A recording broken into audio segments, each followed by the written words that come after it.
podcasting and guest podcasting. This is one of my all-time acquisition tool favorites. I love podcasting. I love guest podcasting. I love listening to podcasting. That's a massive tool you should be using right now.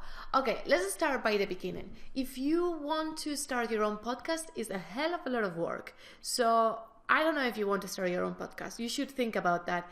It may take, if you start your own podcast, between the training, which may take you a month, and the equipment, it may cost you a little bit of money, plus the time you will need to spend. If you want to release maybe one episode a week, you should spend maybe 2 days a week doing a podcast. So it is a lot.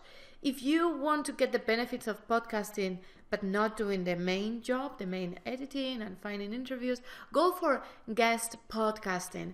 And it all comes down to who is your customer.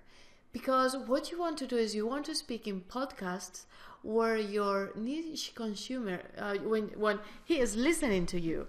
So if you are promoting, I don't know, baby products, you don't want to be in a tech in a tech podcast. You want to be in a podcast. You want to be interviewing a podcast where most of the people listening are moms, recent moms.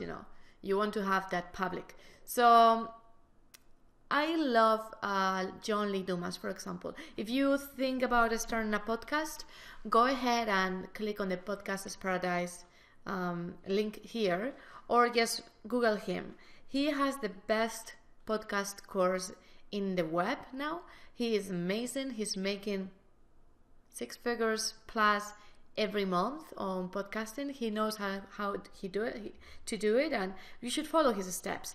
I am starting soon a podcast on growth hacking, so I hope I have you in between my listeners.